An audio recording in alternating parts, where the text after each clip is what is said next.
If I don't think I'll be fine. I got 40 more minutes. I'll make it fun. And down with the textbooks. And And I'm I'm with the comics. just, just think of all the time I've been losing, finding the right thing to say. Gonna be on my own, kiss the parents goodbye. Gonna party from now till the end of my life. Things will be going my way. After today, yeah. I wish that this This was the day after today. I was gonna say I went live halfway through that, but then you kept going. It's okay. Yep, it's fine. Check your messages for you, Sorg. Yes. It's definitely a big segue. You guys can't hear the hammering next door, can you? No, what are they doing over there? I think our barber neighbor is taking this opportunity to renovate next door. I mean, as you should, I guess. Even further than he already has. So I'm like, what more do you have to do over there? It looks fantastic. I was like this. I don't feel like I can afford to get a haircut in here. When we're allowed to travel back out in the world, I'm gonna get my haircut there before a show. Oh, I'm so glad I got my haircut before all this shit hit the fan. I was supposed to before Florida. Oh, look at that picture. Yeah, That's a wallpaper picture there. yeah. He is so excited. Like he's like, human. What is that? It's so shiny. I will touch on that. All right. Anything else worth? Let's see. Yeah, let's just get it. Let's just.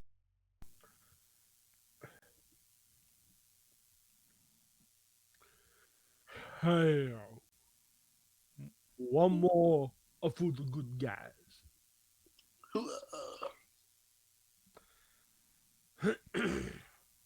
got the Periscope up too. Let me do some shares. We can get going. Hey.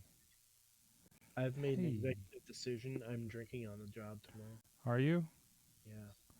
I should You deserve it. I should take some of that up. Yeah, I'm gonna have a beer while watching the old North American Championship triple threat match. I'm afraid to start drinking at home during this because I'm just not gonna stop. I'm only justifying it because my birthday. Oh, that's right. You're allowed to. Yeah. Jeez. That's what I figured. It's your birthday. We're gonna party like it's your birthday. Plus, I don't like getting high on my own supply. You know, like what? I don't like getting drunk with at home. Like I don't do it that often. I prefer getting drunk at bars. But it's cheaper if you do it at home. Yeah, it's not nearly as much fun. I just don't like doing it at bars. I just don't like bars. I have a history with bars, so that's part of it. But, yeah. I have a history of bars too. That's probably why I like them. Well, I have a history with bars, and that's why I don't like them. So. But you did like Fenwick's. Yes. Fenwick's is fun. Yes, but I could not do that a lot. Oh yeah, no. It's not for everyone. You though, dude, I have to get over a lot to go into a bar. Yeah. So. Yeah. You know, it's funny. I took Lisa there last year. As soon as I walked in, my drink was handed to me, and I was given free drinks to leave with free cans of booze. Very nice. Boy. I'm like, they still love me here. This is great. Oh, hey, what's up? It was the best feeling in the world. I'm like, this is home. But what's up, Periscope? If you're on the Mayhem Periscope, I actually have a chat room open for you. Dave says you can boob the internet in a bar. What about boobs? Dave, I can boob the internet whenever I damn well feel like it. I'll look at boobs whenever I want, Dave. I'm a grown up, damn it. Yeah. I'm a real boy. I have looked in boobs in a bar. Yeah. It certainly makes socializing a little bit more awkward, but I'll pull up boobs right now, Dave. Don't think I won't. Yeah. We both will. You think it's a game, Dave? You think it's a fucking game?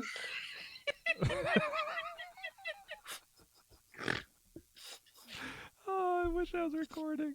Oh, God.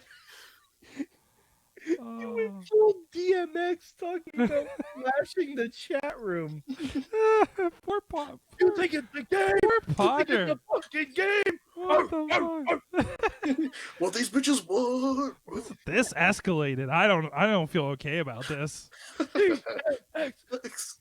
We God, come and get it, player. We win. All you gotta do is shit it, man. Right? Oh, that's what I really want. What I really want. Well, Very nice. well, we're just putting that on Instagram as is. Yes. Hold on. He meant you can't boop the internet in a bar. And I also respectfully disagree. Yeah. The internet's everywhere, man. I'll Dude, boop wherever I want. The internet's gonna be. I booped the internet writ large in a bar. The internet's gonna be everywhere until they burn down all the 5G towers.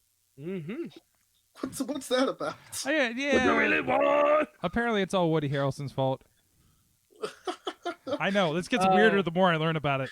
Sorg, is this because of Zombieland 2? Oh. Although, listen, Mike, do you have a FEMA billboard in your area that is the Zombieland lineup saying it's always good to be prepared, and they're like, sign up to FEMA, put your information in, kind of thing? Do you have those around? I might. I haven't been outside in 34 years. Remind me What's up? Because there's that around here. Sorg, Yes. Sorg, remind me. What is a billboard? Yeah. I'm sorry, I don't Remind me for next Tuesday to buy snowballs. And I'm like, snowballs? Where are the fucking Twinkies? Mm-hmm. I hate coconut. Not the taste, Taste. the consistency. I'll start doing Zombieland, like the world's just becoming Zombieland, Mm-hmm. and I'll create new roles every week. Mm-hmm. That's what we're gonna do. Honestly, we should make up names for the different people who aren't socially distancing. Right. Karen's already taken. Oh, Karen is definitely one of them. Apparently, Karen is racist now. No, it's not. I will fight that. I will like a real fight the Karen shit move, out of that. Karen. I'll be happy to let you guys know I work with a Karen, and she's a fucking asshole. I don't even want to get into my Karen issues. Actually, I only know one Karen, and she's a goddamn delight. Skyrockets in flight. Sure. Afternoon delight. I mean, What? I mean, I don't know. Are you offering, Ronnie? I don't even know what's going on anymore. I don't know. We went from DMX to me singing, hold you tight. What is happening? Oh, don't be embarrassed, refs. I wasn't really trying to do my DMX impression. Well, is he embarrassed for the act of the impression or the execution of the fact of the impression? I think it might be all of the above. Very likely. Very, very likely. Although my DMX impression isn't that great, my Ja Rule impression is spot the fuck on. Yeah, dude. Ja Rule's the shit. What would I be without you? I only think about you. Yes. I know you're tired of being lonely. So baby girl, put it on me. Yeah. He's dying. Sorg. We took the show hostage. We took the show hostage, man. You and I, tear for a tear, and eye for an eye. Oh, fuck it. You guys are on the show. That's it. Hey, Sorg, we can't run the show. I can't do What this. would we be without you? Where would we be without a baby? Where would Alone, my break, man. you be without our sword? I'm crying right now. It's mostly because I can't breathe, but I'm crying right now. Good grief. Oh shit. This is only gonna get worse the less content we have to talk about. Right. Great.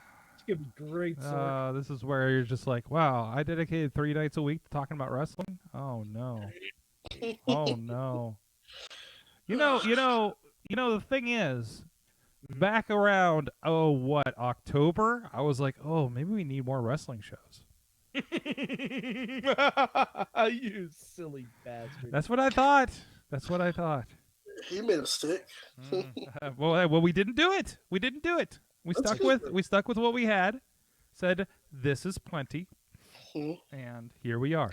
So, Sorg, have you hosted Quarrels of Quarantine yet? What? Quarrels of Quarantine. No, what is this? That's a new wrestling, like a table for three. Instead of Waffles of Women, it's Quarrels of Quarantine. You have to talk about big feuds. Oh shit! Oh shit! Oh my god! God, coming soon to the network. I'm not against it.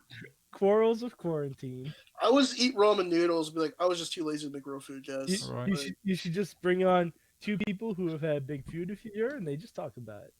Quarrels of quarantine. Oh, jeez. Rev and Chris Taylor, just ignore the project we were going to work on. We're just going to do it this way. Sorg, I have an idea, man. Heart. Yes. Yeah. Okay. Matt says this is fine. This is fine. Everything's fine. This is fine. This is what the show is. We're just going to keep going from here.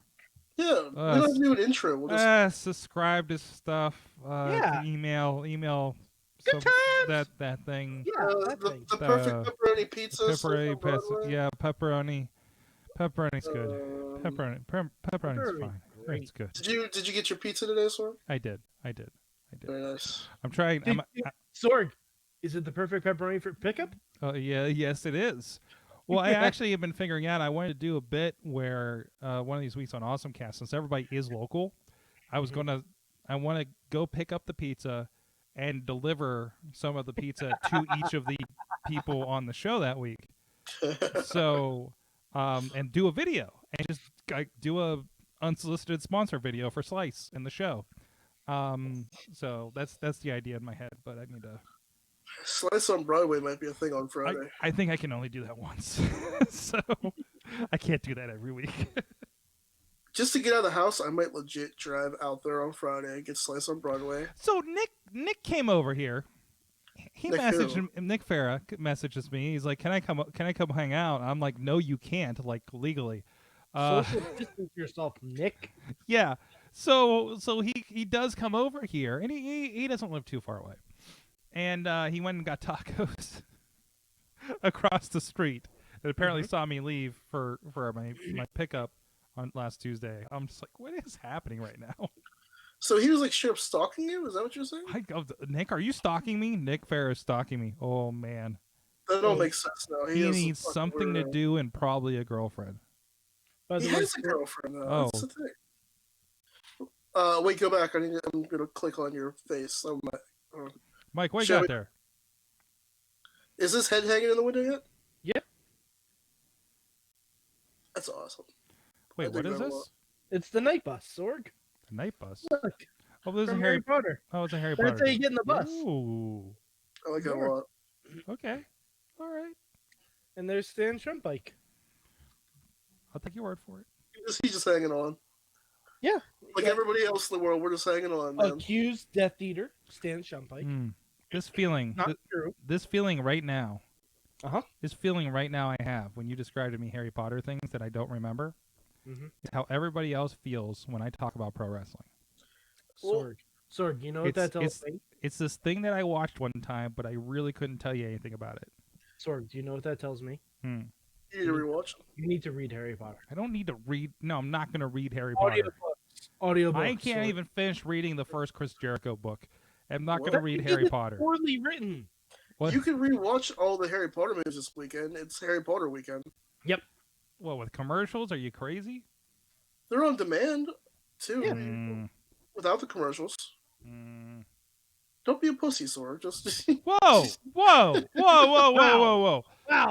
Pejorative term. sorry, that was too much. What? That was too much. I apologize. Ronald. Wow. They are cats.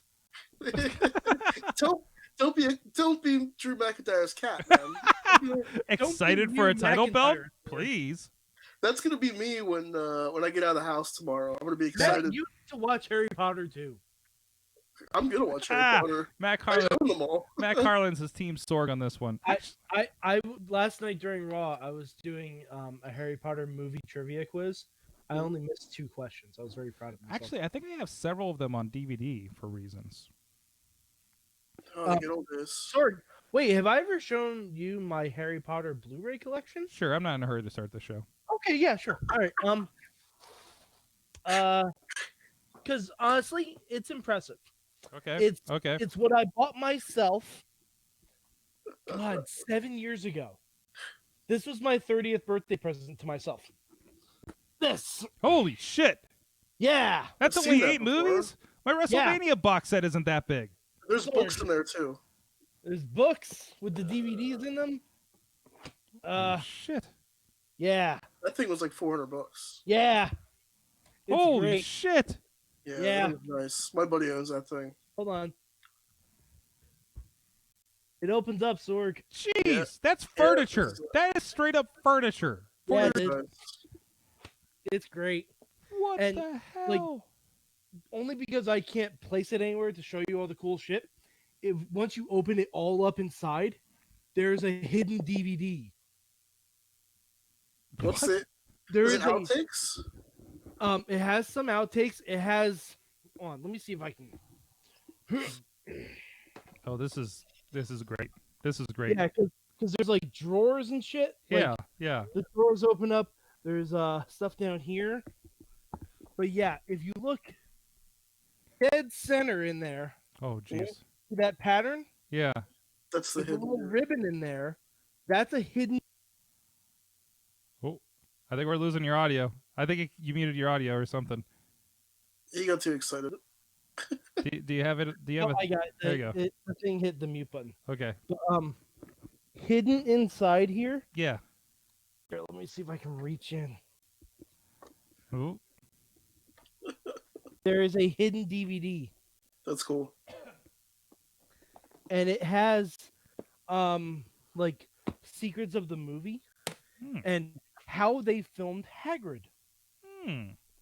Because did you know Hagrid was played by 2 actors? Wait, what? Yeah. Was he like standing on his shoulders? No. It's an angles thing, right? Nope. They found a 6'9" tall guy. Yeah. And put him on stilts. Oh shit. Jesus. So all the whiteout shots, Yeah, that's him. Okay. it's a different cat. Oh yeah.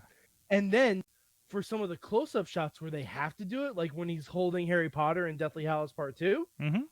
they made an animatronic mask of Robbie Coltrane's face. Whoa. That's crazy. Yeah, it's fucking nuts. Nice. Like honestly, you could probably. Oh, now I'm gonna see if I can find this on YouTube at some point. Okay. That's for after. Fuck it for now. We can watch it later. Yeah. We're not getting started. I'm gonna make my tassels look nice. But yeah, like it's fucking great. Thanks. Yeah, I think there's some stuff on YouTube. I'm not seeing it right away, but yeah. Oh, see, Harry Potter Wizards Collection Secrets Revealed Hagrid. Yeah, they show like the bodysuits and stuff like that they have for him. So it's a reverse version of what they do with like Lord of the Rings with the hobbits. Well, no, Of the sorts. Lord of the Rings they don't alter the actors in any way. That's just first perspective. Oh no, there's forced perspective, but when they do like wide shots of them walking and stuff, like that's like they have little people with furry Oh, feet. okay, then it is that Yeah. too. So I love the Lord of the Rings movies. I hate them. We'll agree to not disagree. gonna on that one. Okay. No, I okay. judge anyone that does. All We'll right. agree But, to disagree. You guys ready? Let's do a thing. Mhm.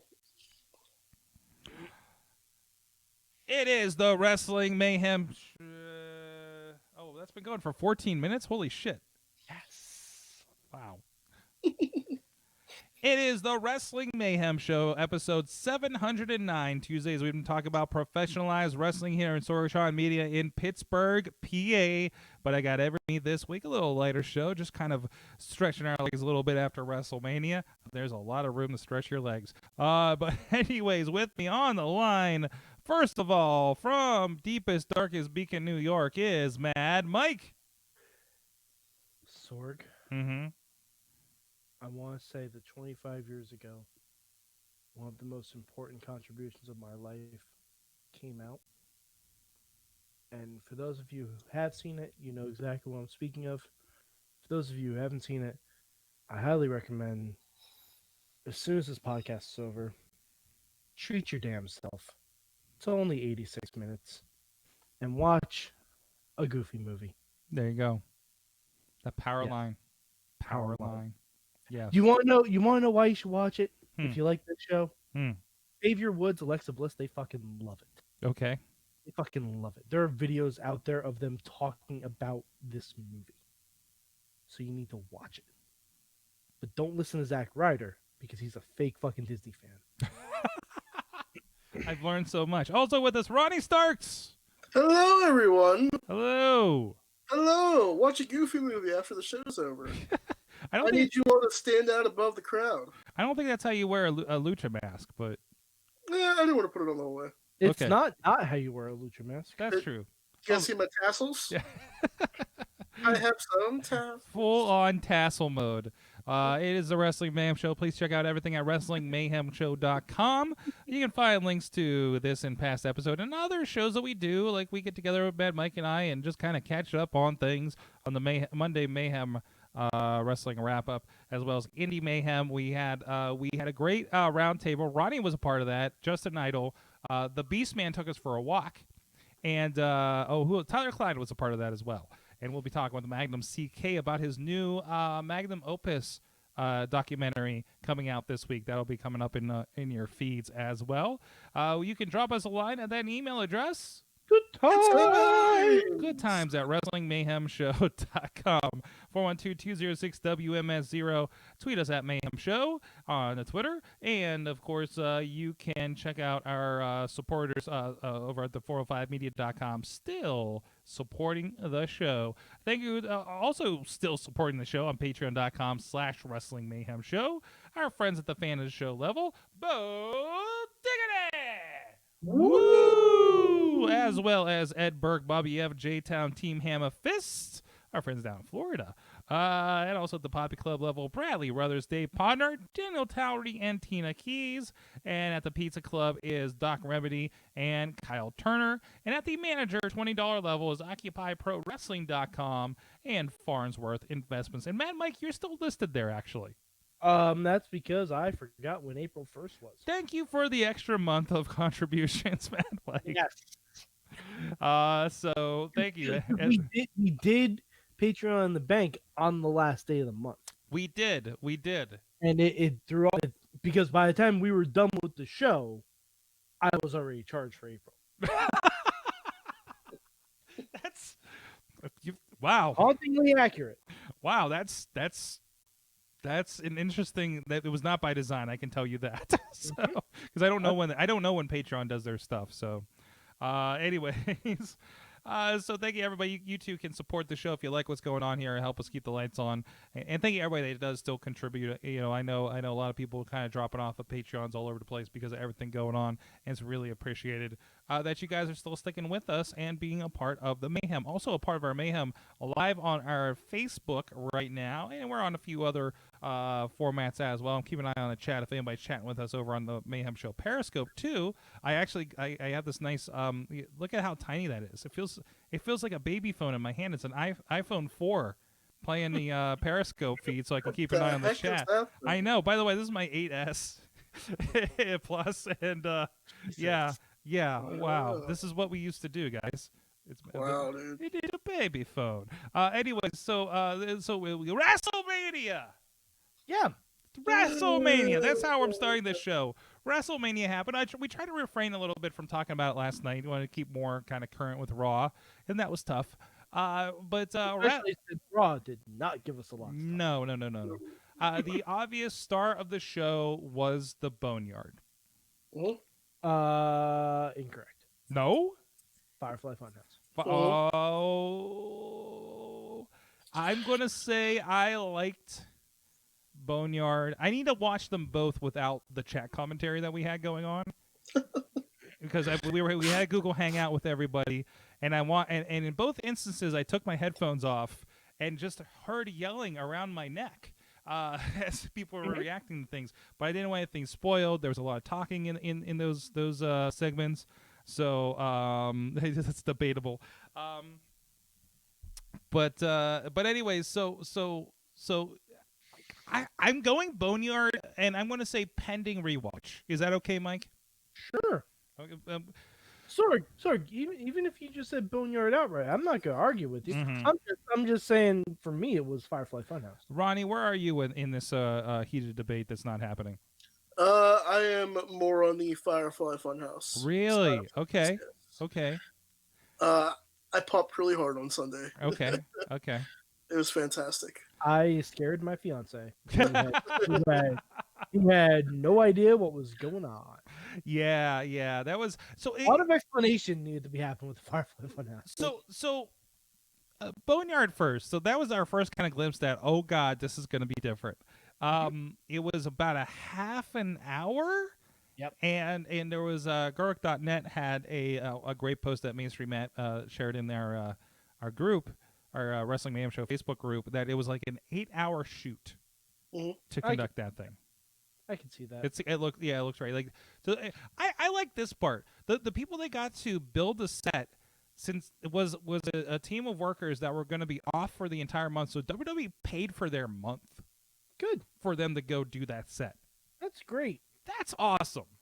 Good. Yeah, like, all right, we give WWE a lot of shit, and there's a massive debate as to whether WrestleMania should have happened or not.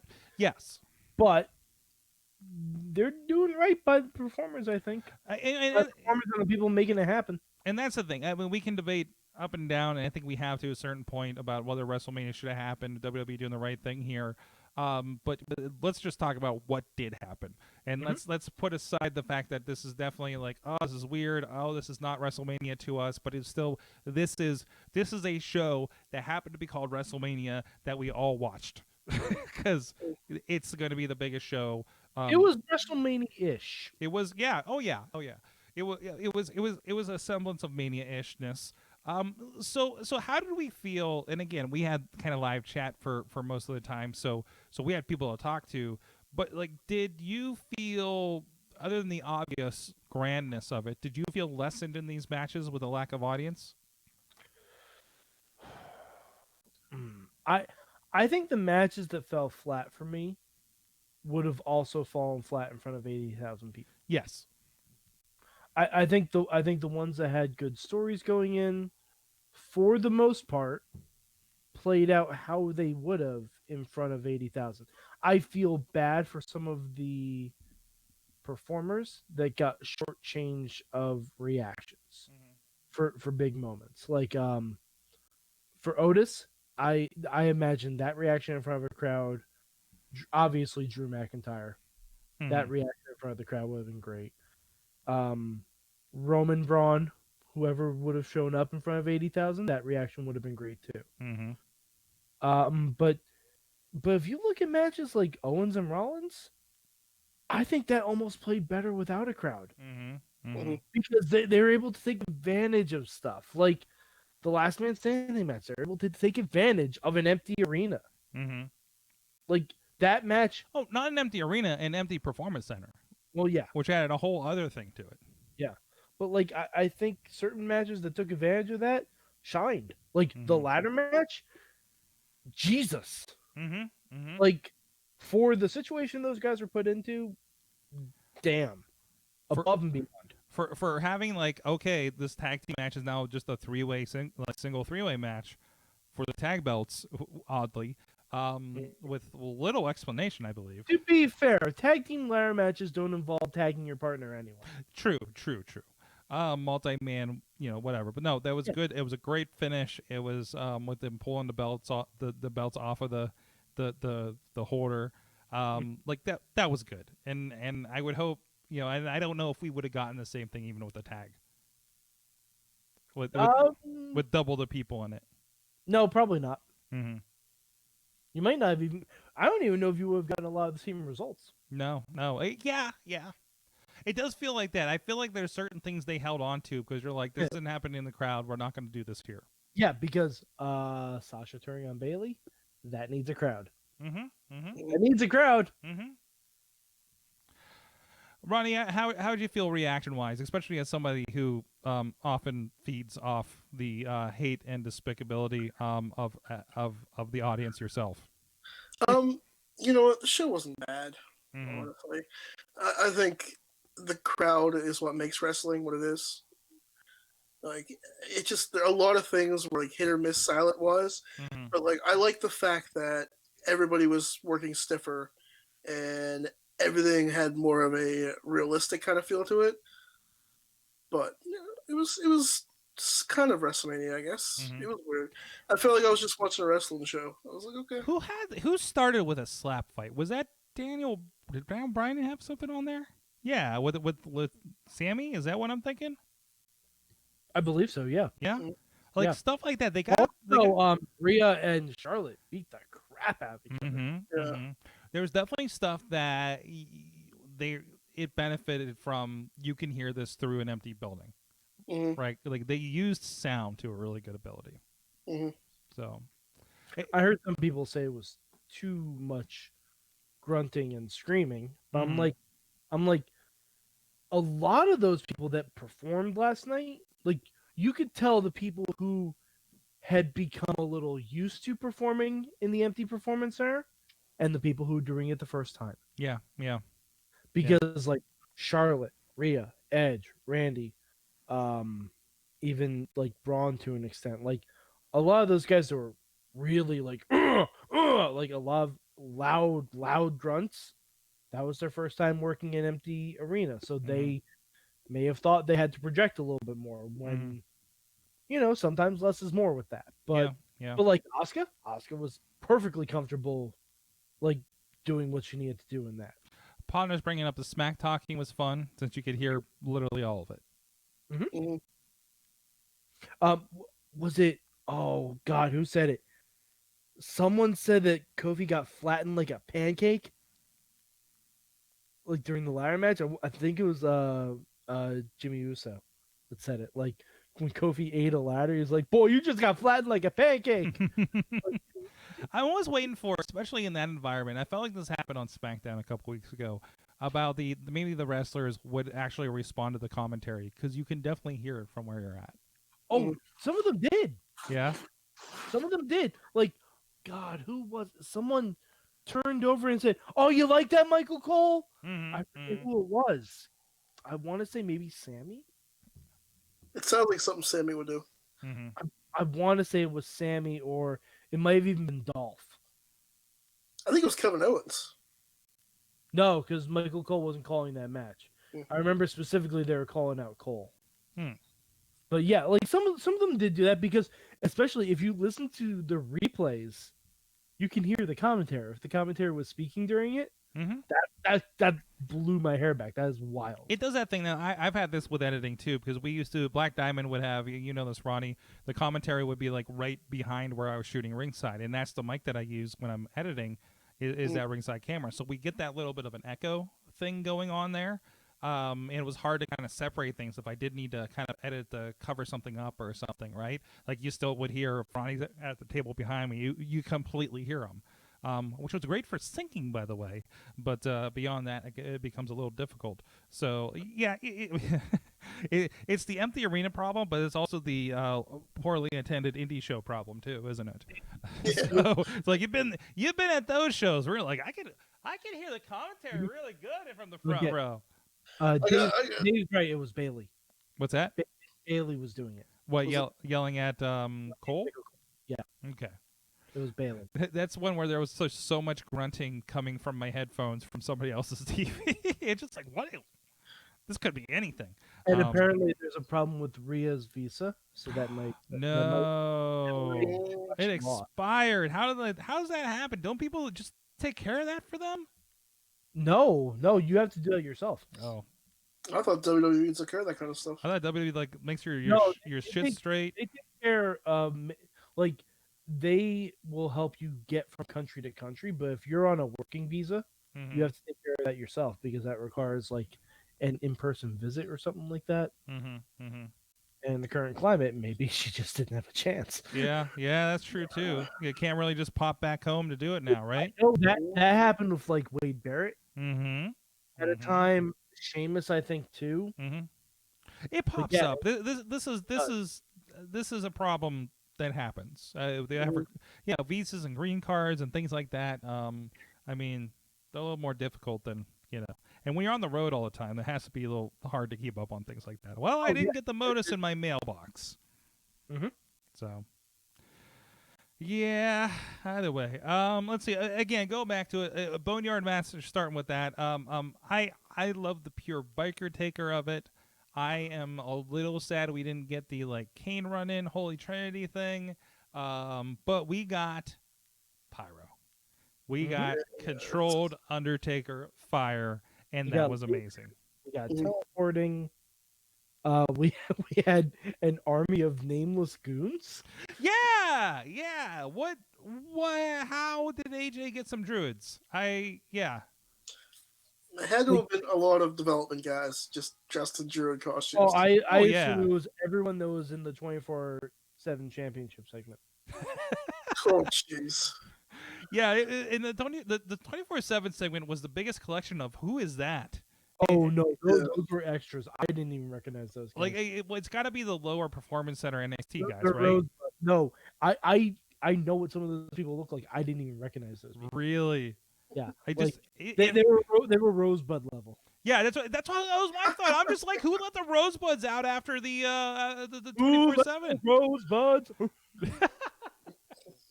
Yeah. But no, Boneyard was fun. They went a lot of ways with it, and you're just kind of like, whoa. Like, also, we didn't know how it was going to end. Nobody explained that this like throwing them it was. I kind of assumed it was like a casket match or a buried alive match. Yeah.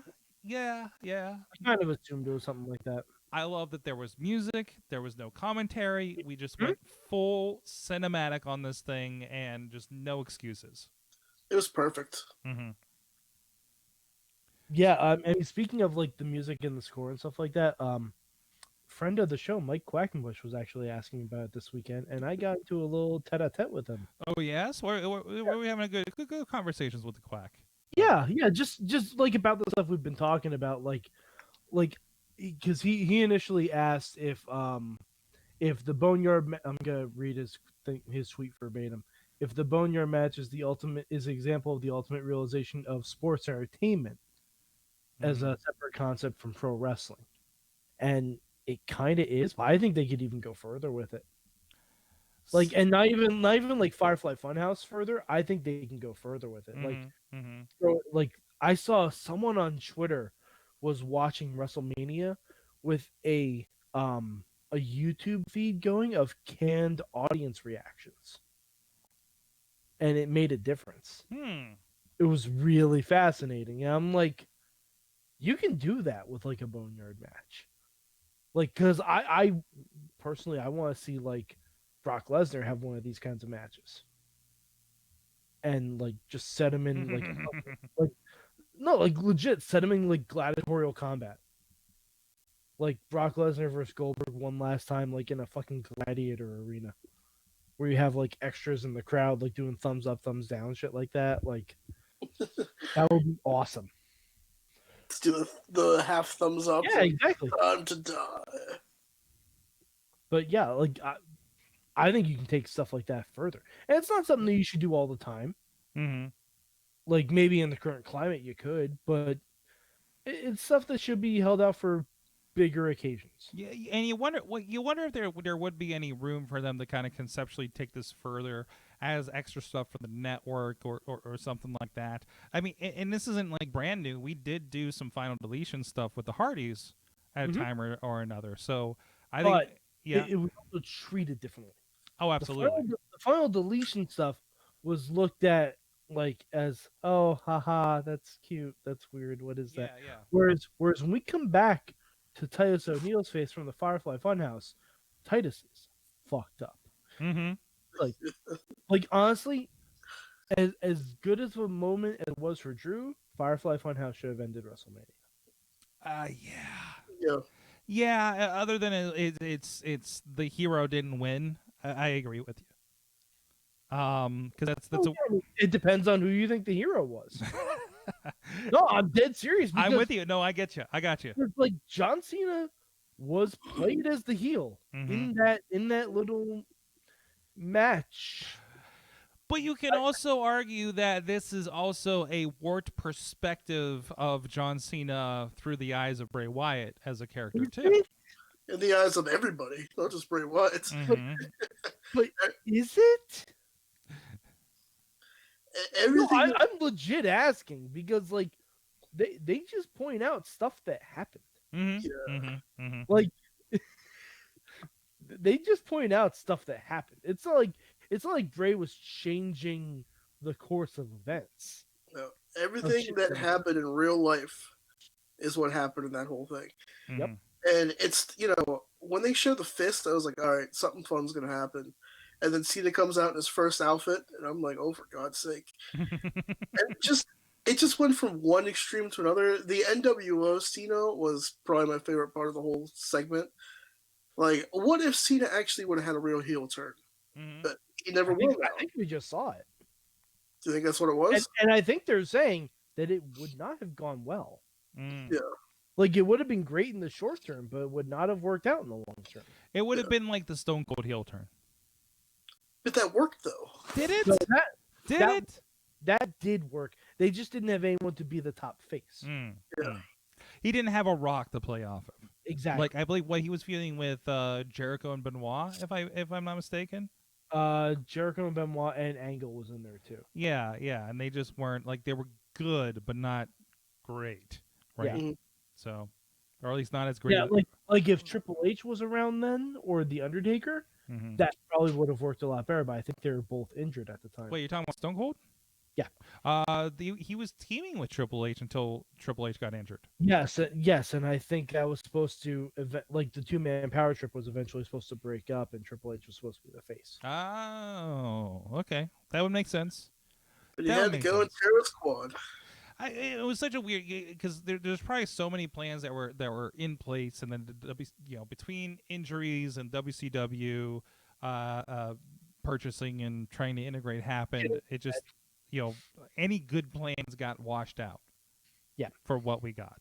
So, which ideally on paper should have been a better plan, but of course, things happen and how they happen. So, either way, a fun theatrical situation with Raw. With WrestleMania, Wrestle Raw. Maybe we'll talk about those matches and some of my I just feel like I'm watching a really good recent SmackDown for some reason with some of my thoughts. But we'll get to that in a second. But first, please go check out IndieWrestling.us, Indie Wrestling Network, IndieWrestling.network over there. A lot of great stuff going on. A lot of releases, of course. Last week rolled out the Tops Prospect featuring John Roden, his rise to the championship there with Prospect Pro Wrestling, the Tour of Italy, Mambo Italiano. As seen on TV. As seen on every damn wrestling program on your TV, Mambo Italiano, including the great Pasta Death matches, part of that release, all on the Indie Wrestling Network and VOD and DVD. And also, just rolled out over the weekend is Made in the 216, Shane Taylor, volumes 1 and 2. Some good stuff in there. Him taking on our friends G Raver, Jack Pollock, a great 10-man tag that has him teaming with like the Chris brothers, Ray Rowe, and Shima Zion's in there. I think he's teaming with Elias. It's an insane 10-man tag. I think we talked about it a little bit last week with Justin Idol, who was also in that match. Great collection. Again, that also on DVD, VOD, and the Indie Wrestling Network. And also just rolled out today, Refs with Rigatoni, Episode 3. So go catch up there. A lot of talk about deathmatch wrestling, if you're interested in that, because our friend George Ross on that show is very, very attracted to deathmatch wrestling. So, and he's even, ladies, he's showing his scars. So, don't tell his girlfriend. But anyways, go check that out, IndieWrestling.network. That's an exclusive with Rest with Rigatoni. Of course, Rise with a Nerd with Louis the Nerd. Also an exclusive over there on the network, and we got plenty of more content rolling out over the next several weeks. So stick with it at the IndieWrestling.us. We're going to help you with your wrestling fix during this quarantine life that's going on now. So, anyways, yeah, there was a moment, Mike, and I think it was mostly the first night. Definitely a little bit of the second night, where we're just like, yeah, this is really good SmackDown or Raw. A little bit. I thought the first night was better than the second night. Yes. I think more happened, more interesting happened. I think we also felt deflated by the women's, how some of the women's matches turned out. a little bit. Rhea Ripley really deflated me on that too. But obviously, if there's problems with her visa, that makes a lot of sense. yeah. But also, maybe it'd be a bigger deal if it was Rhea Ripley keeping the belt in front of 60,000 fans. Right? I mean, like, I'm with you. It just like this feels like this would have been different if things didn't change. That just means she has to chase the title now. Yeah. When the visa gets worked out. Not a problem with that. Rhea building up and overcoming Charlotte eventually is great. If Charlotte's even the champion. Well, they have a very big 6-way ladder match tomorrow. Do. It's Charlotte versus Io Shirai. I'm not giving Charlotte a chance in hell. Yeah. I mean, let's be honest. Io Shirai is going to literally do moonsaults around her. Yeah, that'll be good. I'm not caught up on the NXT yet, and I need to watch the last week before we get to tomorrow night's action. I'm probably end up going to watch AEW, to be completely honest. Just that's just where I'm at. By the time I'm done with my productions at 9:00, I'm just like I can handle AEW the way they've been presenting things. I can't muscle through even NXT right now. Is that the start of the TV tournament, TV championship? Yeah, the TV tournament. Yeah, which I'm good with. I just something about it. I'm in today's climate and circumstances, AEW is more digestible for me between the two, and that's even NXT right now. You know what does help AEW a whole hell of a lot? No Jim Ross. Okay. No all right. Jim Ross on commentary. That helps that you. That helps me a great deal. That helps you, but Jim Ross doesn't bother me. He should. No. But Lawler bothers me. That's Lawler's terrible. They're Jim the Ross. same person. Jim Ross they're is the same person. The Jim Ross is the uncle at the dinner table that's might be losing a little bit, but we're just helping him along, and we're happy he's there because we respect that he was in the Korean War. No, I'm not happy he's there anymore. Well, if we just had Mike that's today, when I take my food and I go sit inside and watch the football game. If we just had Mike today and Excalibur, we'd be fine. Oh, absolutely. You mean Tony Schiavone? Yeah. Why did I? Sorry. You said Mike Schiavone. Gotcha. Mike Schiavone. Yeah. You know Tony Tanay. Right. Tony Tanay. All good. All good combinations, by the way. I miss Excalibur. For sure. Yeah. I miss Excalibur. I don't miss JR. I love Tony and Cody calling for the night, you know? Yeah. Oh, Cody knows what to put over. Yeah. Well, the best part is when they're talking about something and Cody's like, I picked that material over on the guardrails over there. Yeah, like stuff like that. Cody, hi. I know you listen. It's Mad Mike here. If not, I'm gonna text this to you later because you dropped out your phone number for God knows what reasons. Whoop. Don't call your championship belt Big Platinum. Big Platinum. That's what he listen to the commentary. Oh, I didn't catch that. At least it didn't stick with me because it's just like, huh. Yeah, and see that's why JR doesn't bother you because you don't really listen to commentary. So not with the scrutiny you do for sure. I'm not. Yeah, I'm just not. I'm not on that level. I'm just like it is the dash of pepper on the match, and that's it for me. Yeah, don't call your championship belt Big Platinum. Mm-hmm. That makes it sound lesser than. But also, Mike, I'm used to having to muscle through really bad indie commentary, and that is no disrespect. That is no disrespect to anybody that I think I work on a regular basis with. Sorry, Ronnie, you've done commentary, except for Ronnie. Oh, yeah, Except for Ronnie. Garbage. Yeah. I mean, yeah. Oh, dude, some of that BDW commentary has been. I'm trying to be nice and I'm trying to pick my words, but Ronnie, I can't do it. Ronnie, can you do it for me? I'm garbage at color commentary. There you go. I think I shit on everything. You're fine. You're not horrible. But when you don't care, you really don't care. Gentlemen, this is the part of the podcast where it becomes a performance review. My favorite things I don't care about is like just some of the people that I just can't stand, and I'm not gonna, I'm not gonna Yeah. But we can. But, like, You can tell if you listen to the last Black Diamond Wrestling shows over on IndieWrestling.network. You got time. We'll wait. It's so bad that I start crying laughing at one point, and then Joey just doesn't help either. And we're Joey. I keep messing up his name because it's so close to somebody else. Sincere Salvatore. Sincere, Not Salvatore Sincere that you know from the WWF in the 90s, but something. Just call him Salvatore Sincere. Yes. Yeah. Yes. But he and I will just constantly shit on everything, and we won't care.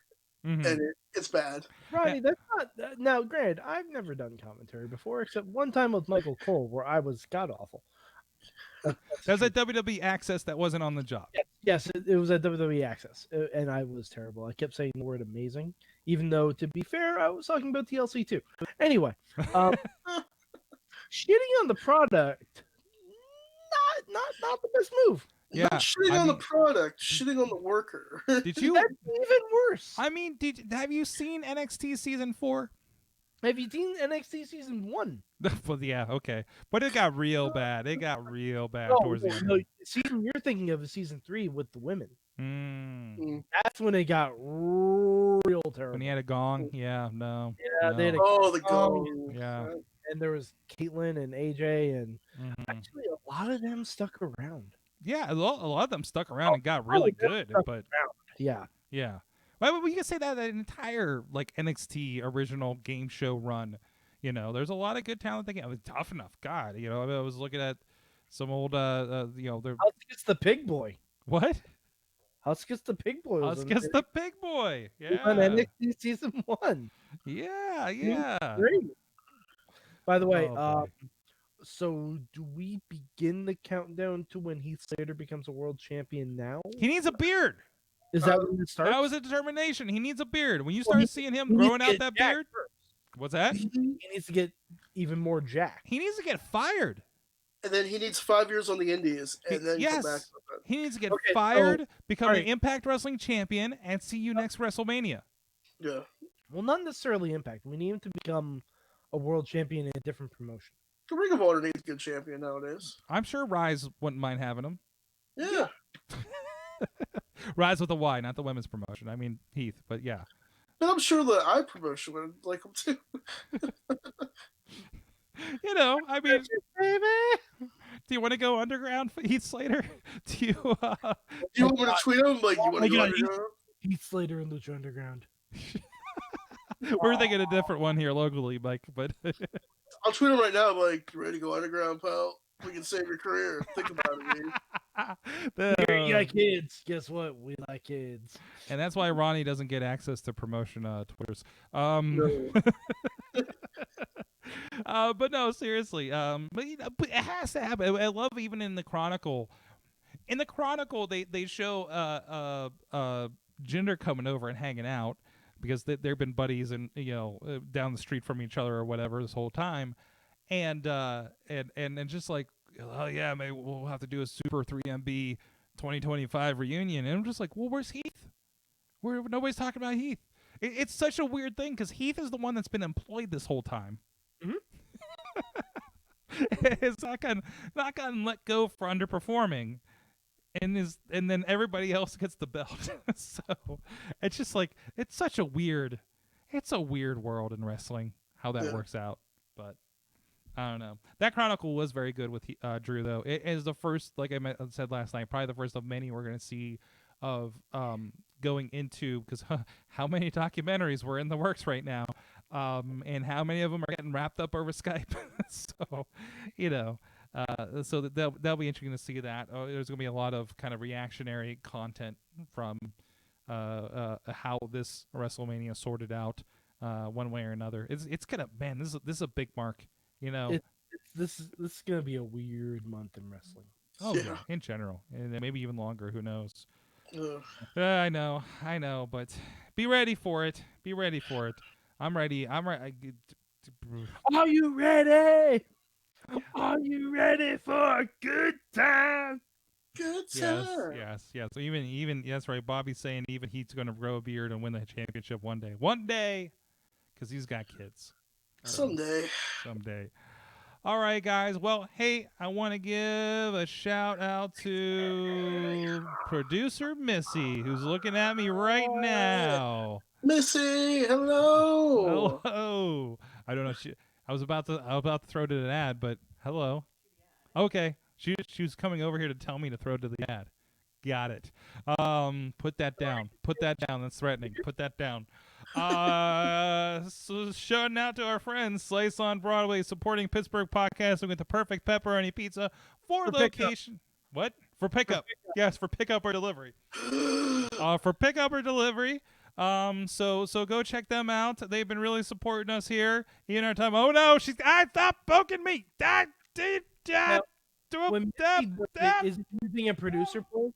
My favorite sword, put the stick down. Okay, put the kabuki stick away.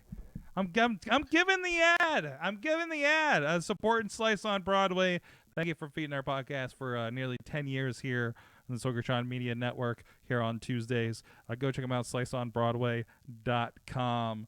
All right, guys, we will be back after this message. And who are you going to listen to? Are you listening back to the show, you live people? You know what you're missing? Classic liners for, oh, God, I'm going to stick to the face. What the heck? You're going to point an eye out, kid. But go. We'll be back with a big question after this before I get hurt. Yeah. Take that big. Not Yeah. Someone said that to him. Are you trying to tell me something? I don't know. Seriously, are you trying to tell me something? She's handing you documents. Don't say that, because we were talking about divorce rates on the other show. Oh no! Oh God! This is the darkest timeline. I don't know what world we live in anymore. Like I take one off the wedding invite list. Wait, you didn't say which one. I didn't specify. No. This is the day I get right. fired. I didn't say which one. So Missy, am I getting fired today? Ronnie, I've wanted to fire you since before you started. No. me joining the show was a mistake from the beginning. I knew it. Ronnie, I'll be honest. In the years Sorg and I have done this together, we've never had a pandemic. As soon as you show up, boom, everything goes to hell. I literally am the end of the world. What is it? Why are you cracking up? Before, and then fucking Roddy Stark shows up and everything goes all to shit. I am literally the reason why the world has ended. Either that or Kathy Kelly leaving NXT. I'm not sure. It's one or the other. Sorg is losing his shit right now.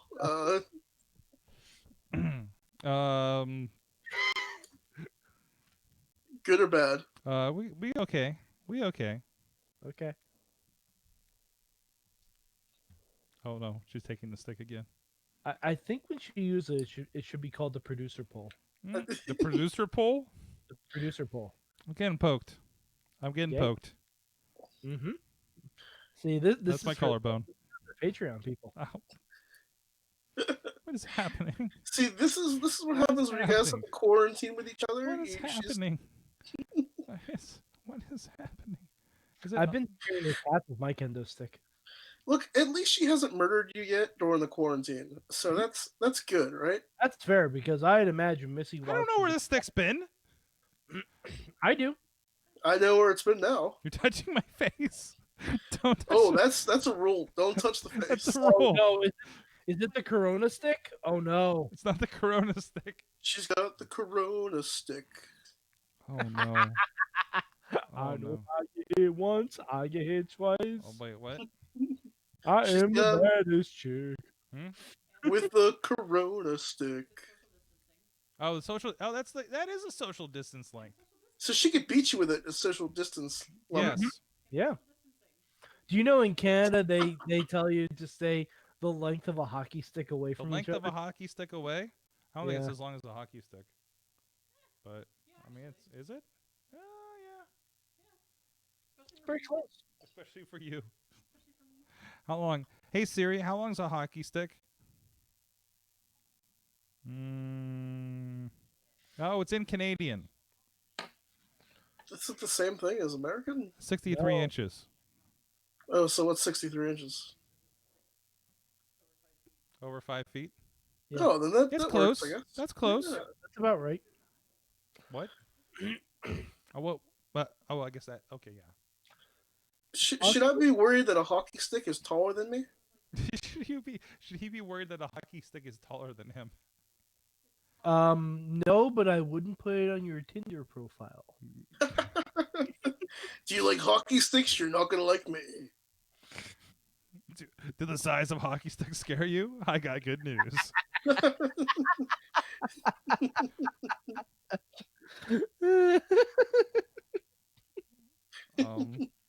Just have a meme of those two Chinese guys from South Park going so small. What? Oh, just hug your husband already. I woke up and the pain was gone. Oh, it's fine. That's falling. It's fine. I even know I'm still sitting there because we haven't used it in like a month. As the whole studio just collapses because the stick was in the wrong place. Yeah. This thing was a load-bearing kabuki stick. This is a load bearing kendo stick. Oh, actually, that's a good spot right there. That's a good angle right there. Do we have a big question? Didn't you have a second one from last week that we didn't get to? Oh fuck, I don't remember what it was. Okay. Okay, I have a big question. Okay. I don't have a No, this is actually a good big question. I think it will be fun. I need a middle topic. Oh, Big Show. You're gonna tell us about that. Oh, Okay. I watched an episode. Okay. I watched 6. Oh, I'm surprised you got that far. How many are there? I could not. 8. I could not move from the couch. It's not good. It's not bad. It's not good either. Kind of like, what did you expect? Yeah, it's exactly what I expected. It's not realistic. Well, it's a No. sitcom. Jeez. All right. Ronnie, you don't really lose your memory if you get bucked off a horse, right? I know. Wait, what? They had an amnesia episode already? No, that was the series finale of Full House. Oh, okay. Good. All right. Good times. All right, here we go. Yeah. We are back, and we're as happy as that cat looking at Drew McIntyre's new championship. He's so happy. He's so happy. Human, did you win that? Yes. Also happy with the big question is Mad Mike. All right, guys. We've been talking a lot about the Firefly Funhouse, the Boneyard match, all things that we loved about WrestleMania. My big question is, if you could either pick a WrestleMania feud from the past, has to be WrestleMania, or project one for WrestleMania Goes Hollywood next year, what feud would you like to see done in a cinematic style? Oh! Like the Boneyard match and the Firefly Funhouse match. We'll do it. Oh my. And honestly, we should probably do this exact big question next year before we start Mayhem Mania too. I think this one deserves to be answered more than once. I have a non-WWE one I want to see. Nope, doesn't count. But I want to give that as a secondary answer after the big question, if that's okay. Okay. If you could hear me out on that. Yeah. But for WrestleMania, Your past WrestleMania feud. half answer, I would like to see a remaster of Roddy Piper versus Goldust. Oh, Backlot Brawl. I mean, obviously not realistic considering Roddy and, well, actually, yeah, both of their positions, I guess, right now. But this is fantasy booking. This is fantasy, but we can do it in CG. Yeah, we absolutely can. You can just go ahead and do that, like do a Camp WWE style. Well, actually, in for this idea. That's not my real answer though. That's just kind of my fantasy one. Ronnie, do you have one? Ooh, tough question.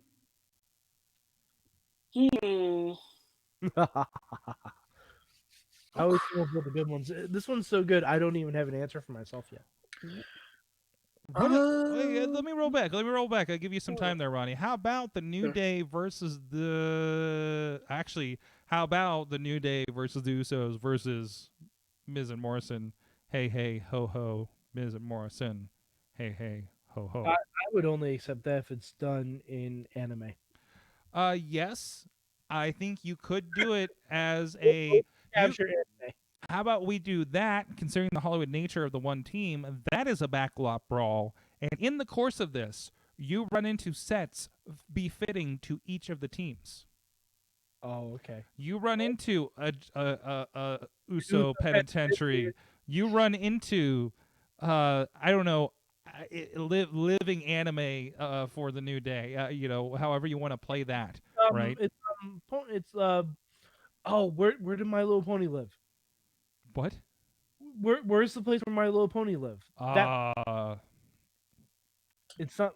Or you just do the Care Bears when they're on the rainbow. Sure, Care Bears. Okay, if we want to go retro with it, yeah, the Care Bear Land. Yeah, Care-a-Lot. Yeah, Care-a-Lot. Exactly. Yeah, I know that. Equestria. That's it. Equestria.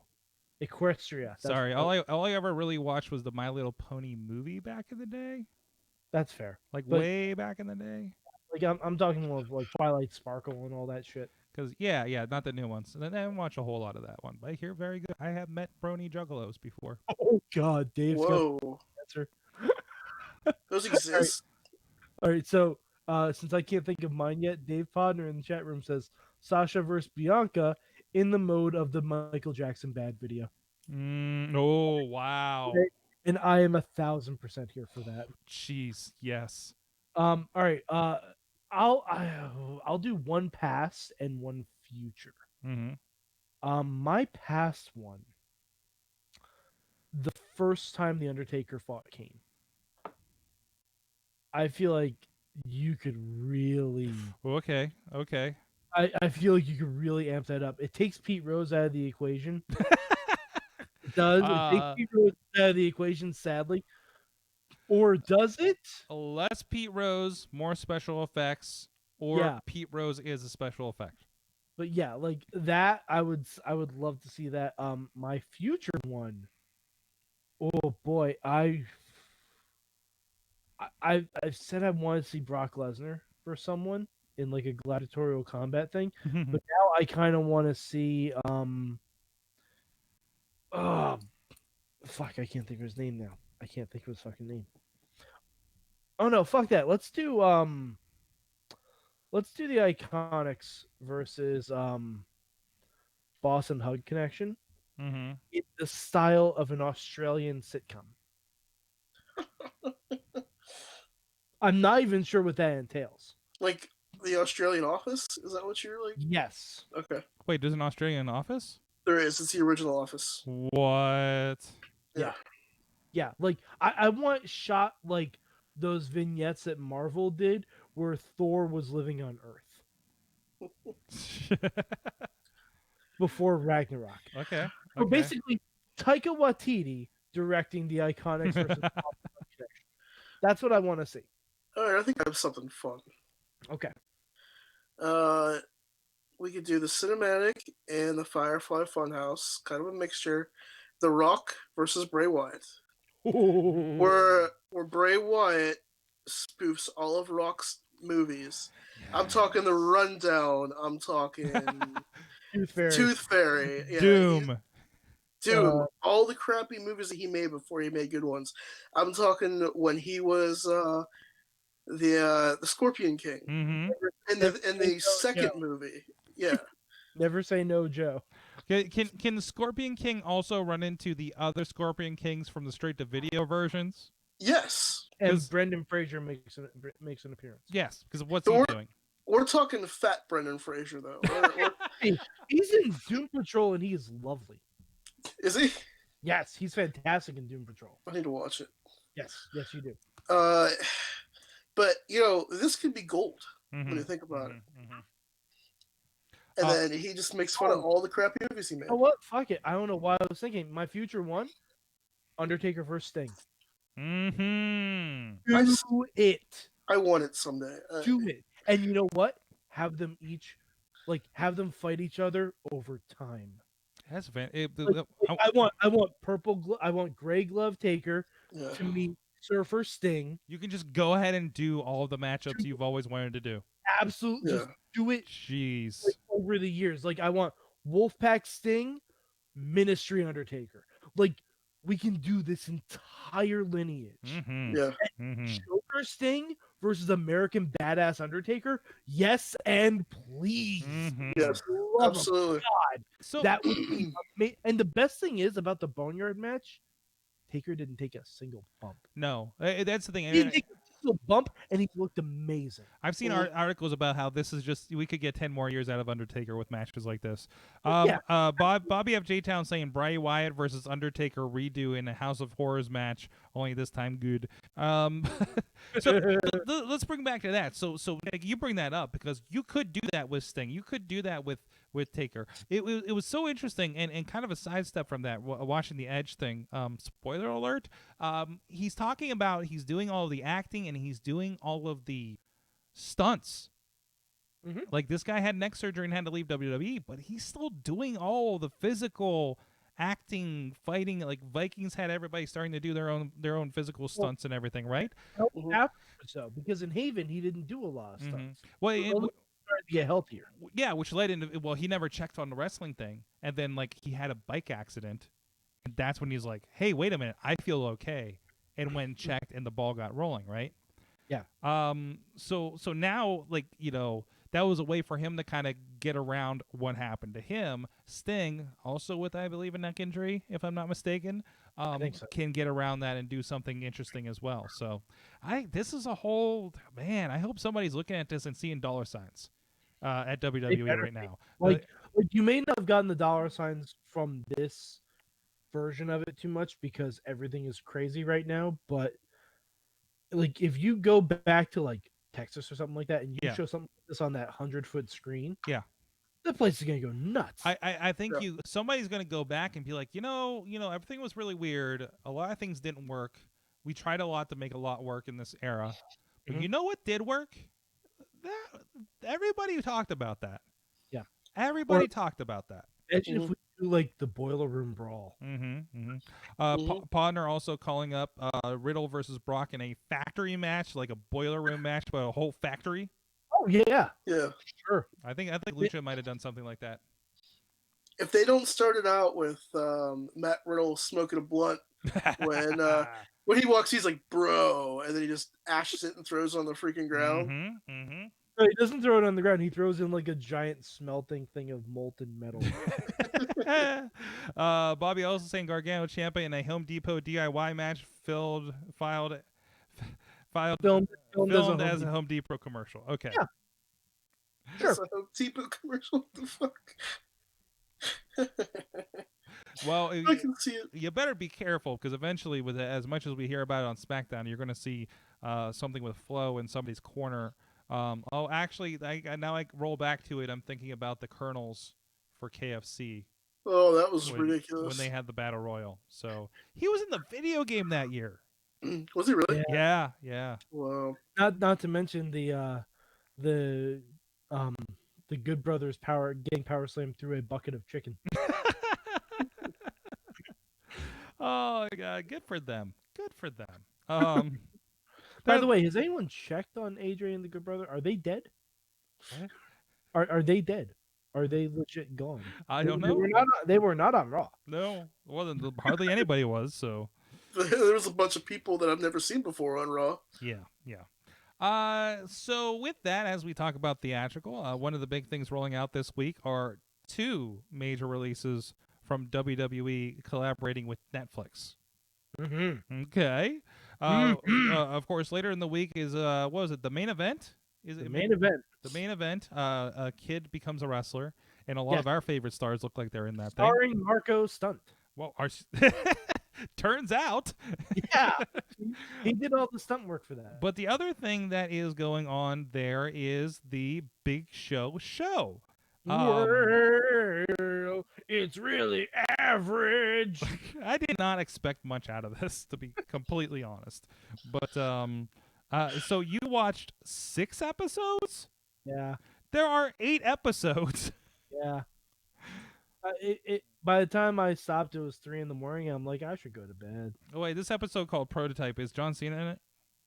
No, Oh, that's a disappointment. That is no, definitely a no. disappointment. But you know who is in it? Mick Foley, I know. Urkel. Urkel is in it. Urkel is in the Big Show show. Fantastic. Urkel is his doofy friend. And I noticed that everything but the first one has big in the title. Yes. They call him Show on the show. Wait, instead of Dad, they call him Show? Sometimes they say Dad. Mm-hmm. Often it is just Big Show. So It's never Paul. It It is never Paul. related. Like his wife calls him Show. wow, keeping a kayfabe on the show. Wow. His wife calls him Show. So I watched season 2 of Happy last weekend, 2 weekends ago. Okay. That'd be so good. I love it. I love it. It's so great. If you've ever played Max Payne, it's like Max Payne with more acid. Yeah. Really. And the Big Show is in season 2. Mm-hmm. Oh, I heard about that. Okay. I Yeah. remember. Yeah, that was a nice, well, I wouldn't say a nice surprise given the nature that he was in it. But yeah. Yeah. You know, Bronny knows what I'm talking about. See, it was very funny. Yeah, It was actually perfect. Is it better or worse than Jericho as a clan leader?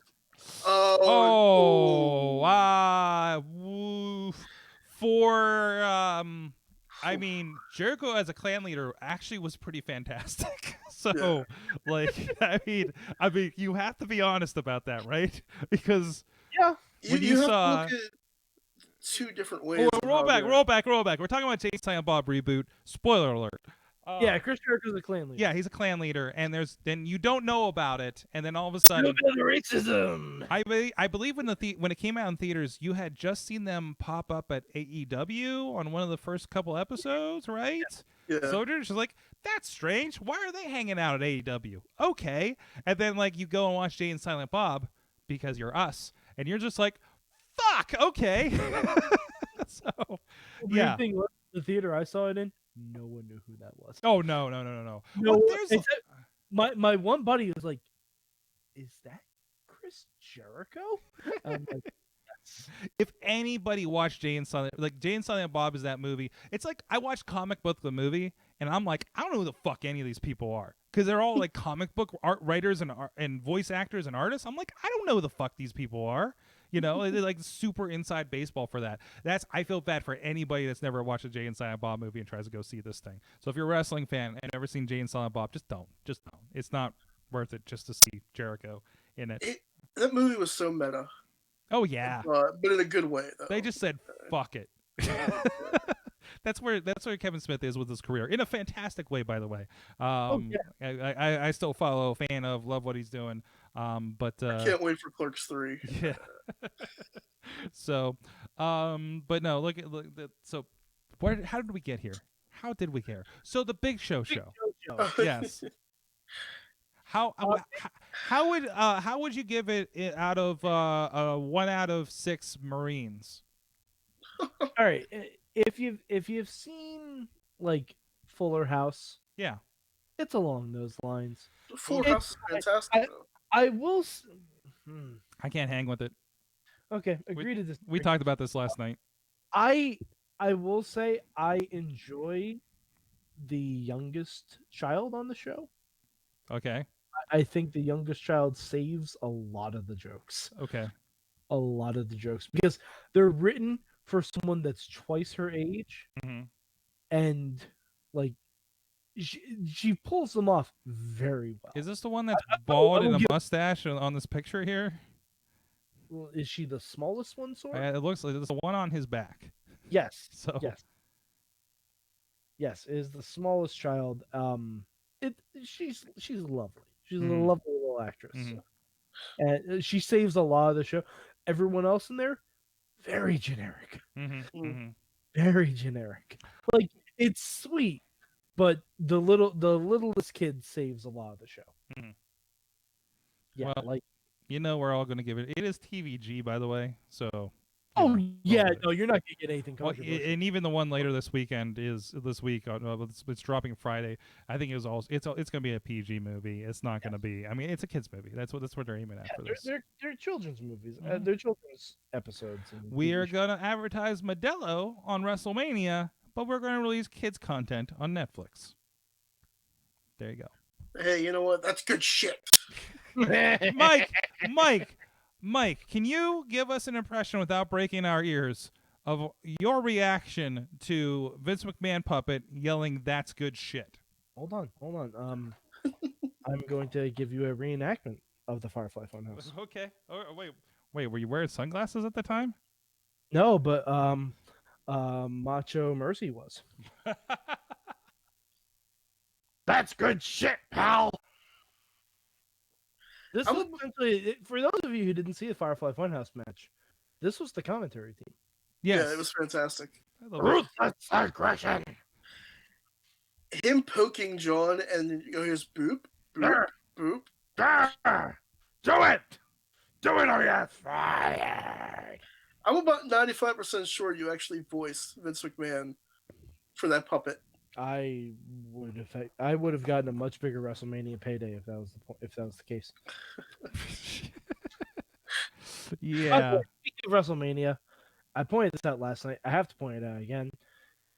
Bianca Belair and Montez Ford got dressed up and threw themselves a WrestleMania post party, Mm-hmm. and it is delightful. They are fantastic. They are relationship goals. I love it. Oh boy. Well, on that note, And Bobby's saying that now we can actually do Lethal Leap Year. yes. That's all I wanted this year, but nobody did it. Hey, we got 4. AEW could have. We did the 2PW did a show on Leap Day. So did AEW. Mm-hmm. They didn't even call it Lethal Leap Year. No, they called it once in a leap year. The rest of us called it Lethal Leap Year. I was like, see you guys tomorrow at Lethal Leap Year. Oh, well, I've been bugging them for a while. But Probably trademarked. But Marshall wins. He's scary. Yeah. So. You All couldn't right. tell him to move it? What's that? Couldn't tell him to move it? Oh. Yeah. But yeah, overall, you're not going anywhere this weekend. Watch the Big Show show. It's fun. Yeah. It's I got the Big Show. He's trying really hard. It's an easy 4 hours of your life, according to his times. I give Big Show credit. He is trying really hard. Mm-hmm. And he's good at comedy. He is. He's good at comedy. I fear, because I take a little bit of issue with Fuller House. It was kind of like, oh, cool. It's like I remember it a little bit, and then just like, I can't roll with this. After a while, the only things I took away from Fuller House is that Stephanie Tanner is still pretty hot. Goddamn right. And so is her angsty friend Gia, who tried to make her smoke in the original series. she pops up. Is she still troubled? Yes. She is still troubled. Yes, she is still troubled, and she is still hot. Her daughter is also troubled. I didn't get that far into it. It's okay. They're wrapping it up. They're doing one more season, and that's it. Wow. Well, I think the one is not able to. Didn't she get some jail time or something? Yep. Yeah. Oh, the older sister. No, Aunt Becky is in jail. Oh, okay. Yeah, Aunt Becky's in trouble. Oh, okay. Fraud. Yeah. Embezzlement. All that good stuff. Frowdy. Yeah. Well, guys, other than embezzlement, what did you learn from wrestling this week? Jesus. Oh man, what did I learn from wrestling this week? Fuck, there was a lot to absorb. I learned that. Oh, actually, good. Can we just do a quick poll? Okay. Should WrestleMania be 2 nights from now on? No. Oh no. No. Okay. I want to make sure we are all in agreement, because I see a lot of people online saying yes, and I'm like, you guys, if they split it up into 2 nights, you know it ain't gonna be 2 3-hour shows. No, it's gonna be like 2 6-hour It's shows. gonna be 2 6-hour shows. Exactly and it's gonna cost an arm and a leg, even more so to get to. Yeah. Okay, I want to make sure. If WWE thinks that they can sell out that stadium 2 nights over the weekend and make that much more money, they're dreaming. they will. If they think they can, they will. I think they would have to sell it as a 2-night package ticket. They would have to do that. Still going to be more. That's still 2 days of merch, 2 days of concessions. It's like, have you seen those concerts where they give you those wristbands and they put like a chip in there? That's what they can do. Like, you'd have to treat it like Comic-Con. Yeah. You'd have to treat it like Comic-Con. Like, if they treated WrestleMania weekend as like a Comic-Con thing, and they gave you a lanyard, like, hey, this is my weekend pass. I can go to here my ticket for for Takeover scan down here. My tickets for Mania is on here. Like, access. That's one thing. That's actually not a bad idea. That's a great idea. They will never do that in a million years.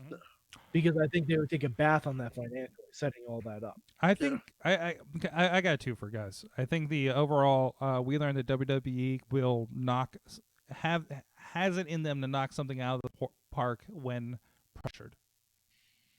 We're not seeing it in competition. We saw it in circumstances, and they did something that I think most of us consider, well, this is worth them doing this.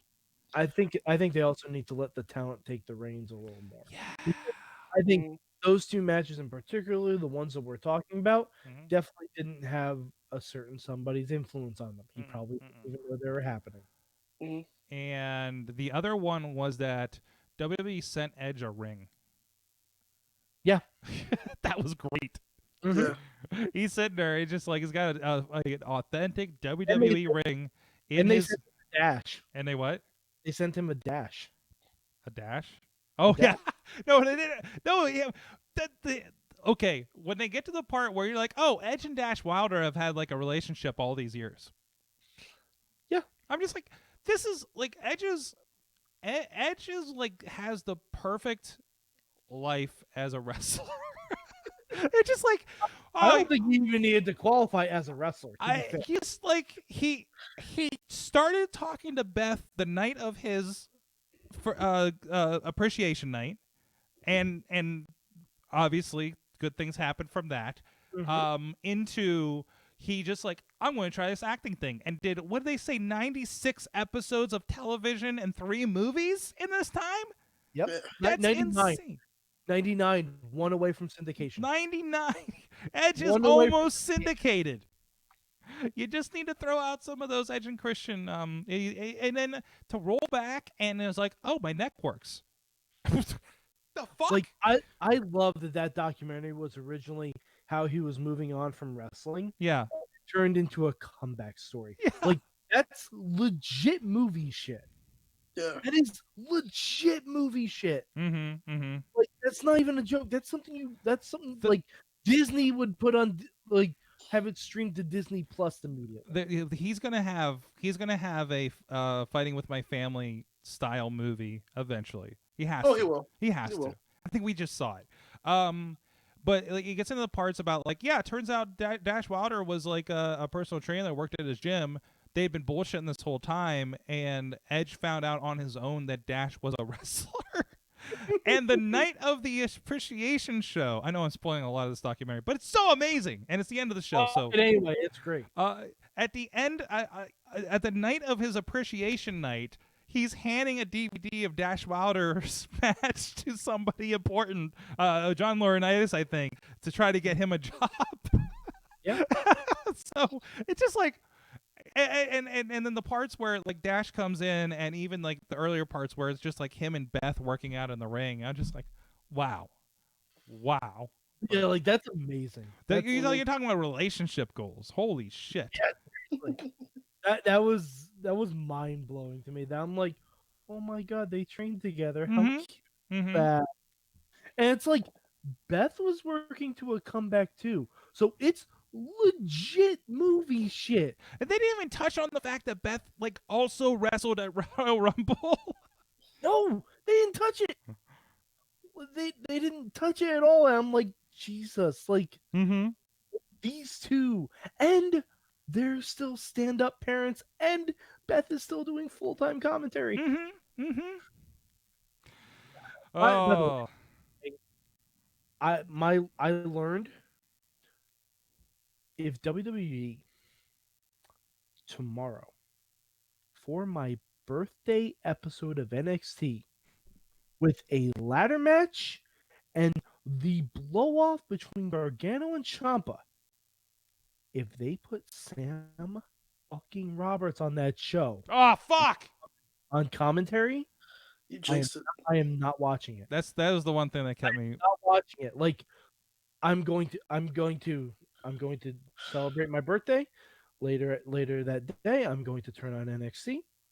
If I hear Tom Phillips and Sam Roberts, I am turning it off. Yep. Not worth it. Don't do that to us. Because it's a protest. I'm scared because Sam Roberts was on last week, and He was terrible last week. God, it was the worst. Like, give me JR, King, and JBL on commentary.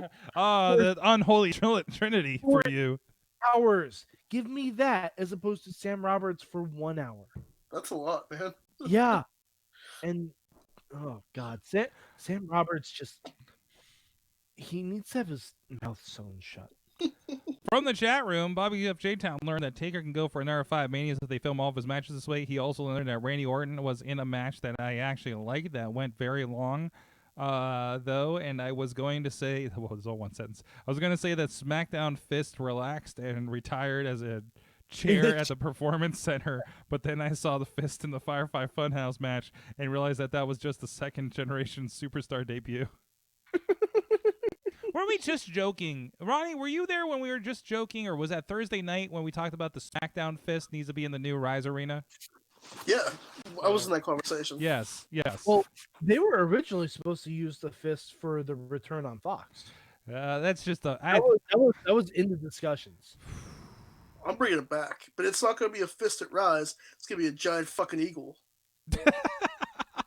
That's not to do with a hand at all. No, it isn't. What do you... Or we could just bring the fist back. Like, why don't you just do a middle finger? Because then it's still a bird. No, that's for another promotion. So give me ideas. Yeah. So, partner, did I say partner learned that do different?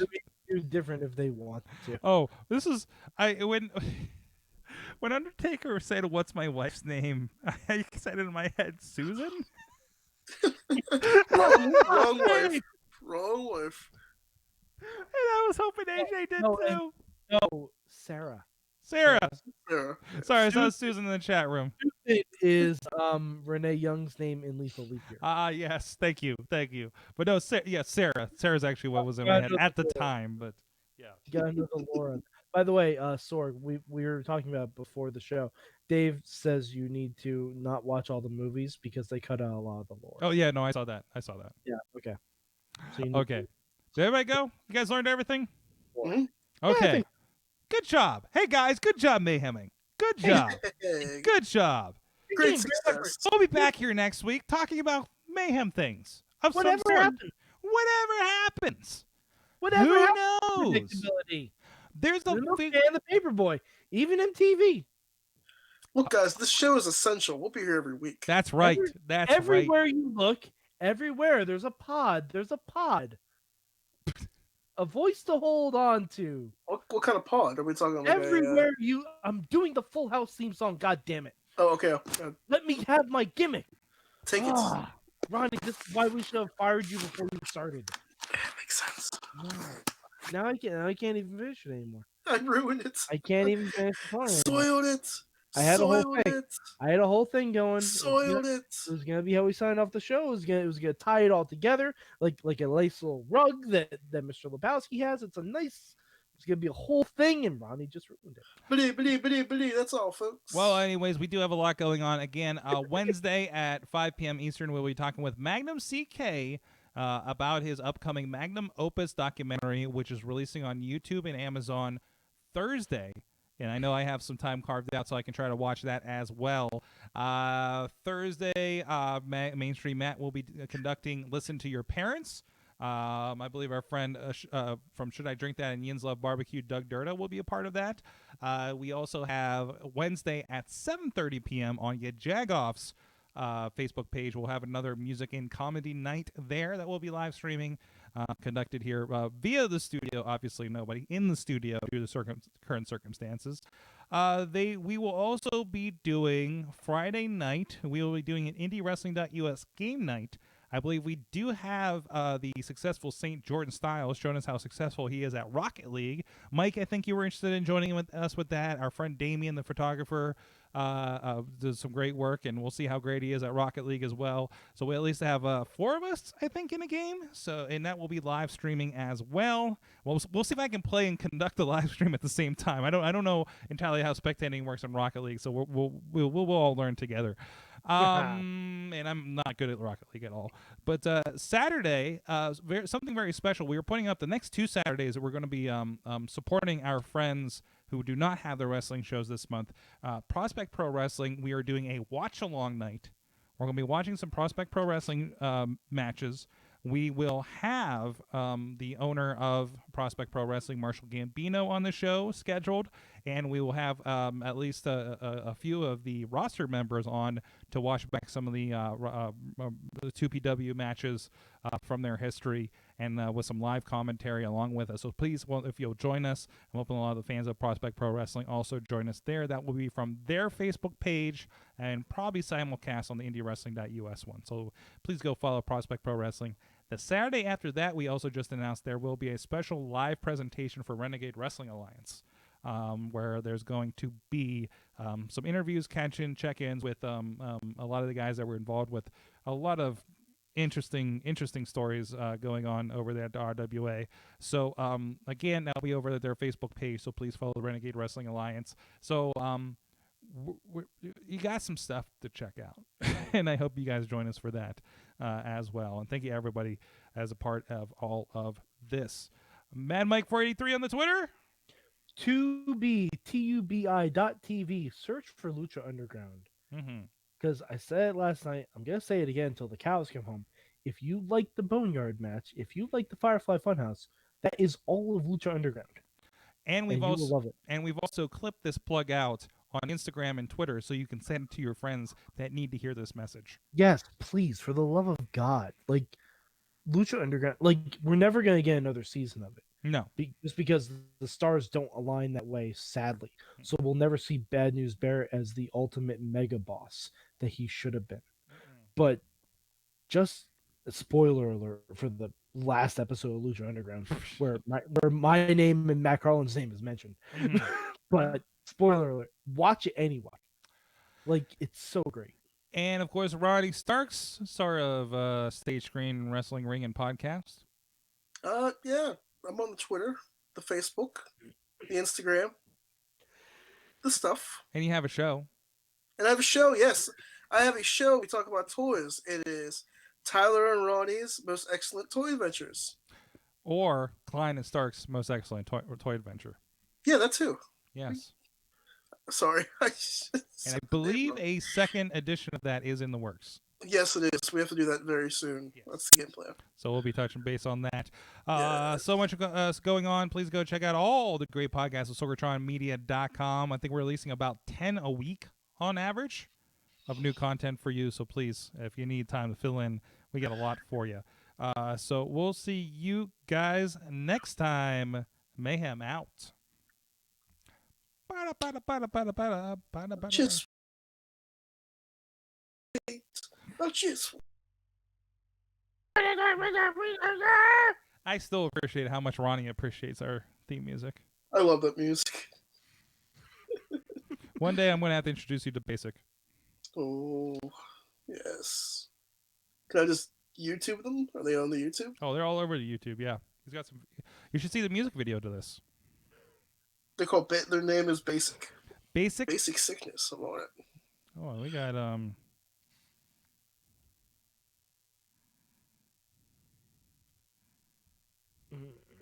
No, I don't want to have one free month. Bastards. There he is. Okay, what was some good videos here? I swear to God, if Sam Roberts is on tomorrow night's NXT, I'm going to be very upset. Actually, no, I don't think there's a music video for our song. Oh, and It's called Sorg. Attack. Mm-hmm. Sorg, there's rumors that WWE and AEW are going to be taping this week. Ooh. I don't know how. It's going to be terrible. It's going to be the worst. Ooh. Apparently, supposedly, they're going to be taking like 3 days to film everything up until Money in the Bank. Ew. Yeah. Well, maybe they're just like they advertise Money in the Bank because they're like, hey, we're going to God. yeah. Like, All right. I wish they would just take off. Yeah. I wish they Yeah, would they just need take to. off. Like, Oh, just take off. Have random, like, in between older matches. Like, one thing, and I should have brought this up on the show. One thing they should do older matches with new commentary. Put a spin on it. Like have Becky talk about her match with Asuka at the Rumble and what it meant to her. Like have Becky just sit in with Michael Cole on a Skype call, record new commentary on it, so it feels fresh. Ron, Like it wouldn't be hard. yeah, Ronnie, the one I just sent you, that's the music that was in front of IWC for like 2 or 3 years. Okay. The video is real cool, better than what I put together. I'll watch it. So when we get done. We played with this guy several times. I believe he was on our CD release party. Nice. So, and he's working. He's working on a project about Pittsburgh hip hop apparently. So, I have every intention of using your theme song or that song that you showed me at PWX. What song? Which one? There was one that I really liked. The monkey one? I think it was the monkey one. Yeah. I have every intention of using the monkey song as my theme music one day. Well, you're probably gonna have to edit it wherever you use it. Really? Yeah, I have an edited version somewhere. But it's not. I don't think it's like online anywhere. It's still great though. You talking about What was that sound?